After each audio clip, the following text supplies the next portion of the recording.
Bienvenue dans la bonne adresse. Cette semaine, la bonne adresse se trouve au nord de Paris, un petit coin de verdure au milieu du brouhaha parisien. Venez, suivez-moi. Porte de Clignancourt, pas un des quartiers les plus bucoliques de Paris, et pourtant, cette gare de la Petite Ceinture désaffectée depuis 1934 a été justement recyclée pour devenir un lieu pluridisciplinaire entièrement dédié à l'éco-responsabilité.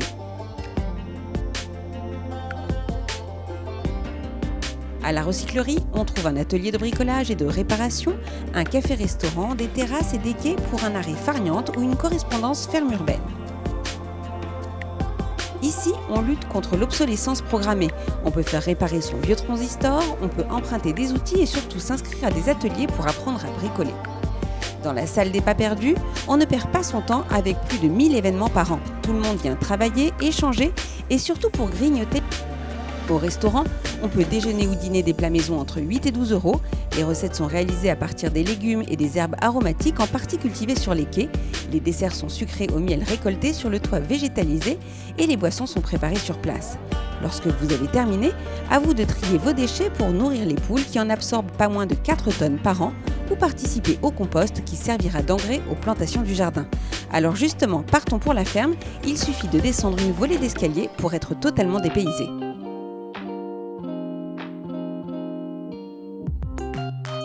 Ce qui fait la grande originalité de la recyclerie, c'est sa ferme urbaine. 1000 mètres carrés occupés par des lapins, 17 poules pondeuses, des canards, des ruches sur un toit végétalisé, un hôtel à insectes et plus de 170 variétés de plantes et bien sûr, des néo-fermiers. C'est Olivier Fontenas, le responsable de la ferme, qui nous présente son travail. La ferme urbaine, c'est vraiment reconnecter l'urbain avec le rural. On a 600 adhérents dans l'association, dont une bonne centaine sont des actifs qui viennent participer au chantier de jardinage. Et pour connecter les citadins à la nature, on commence par un potager collectif. On a beaucoup de gens qui viennent ici faire du jardinage avec nous parce qu'ils n'ont pas la chance d'avoir un jardin chez eux ou parce qu'ils ont seulement un balcon. Donc ils viennent profiter des grandes surfaces qu'on a ici. Ils viennent apprendre à planter, à mettre des petites graines, à voir les plantes grandir. Pour débuter, inutile de se lancer dans des cultures complexes, on peut déjà s'initier avec de quoi pimper son assiette. Et on a des aromatiques, de la mélisse, du basilic, de la verveine, de la sauge, de l'absinthe, au romarin, le thym, du laurier. Il y a un plaisir énorme de faire pousser ses propres plantes aromatiques, récupérer les fruits et les légumes et de les cuisiner après soi-même. Et comme la vertu de la recyclerie est avant tout pédagogique, on sensibilise les clients à la valorisation des déchets grâce au compost. On récupère les épluchures des légumes de nos 600 adhérents pour les transformer en compost. Les filtres à café, des pots de banane, des coquilles d'œufs, cette saison du melon. Et une fois que c'est terminé, soit on utilise le compost à même notre ferme urbaine, ou on le redonne gracieusement à nos adhérents qui ont contribué à sa transformation.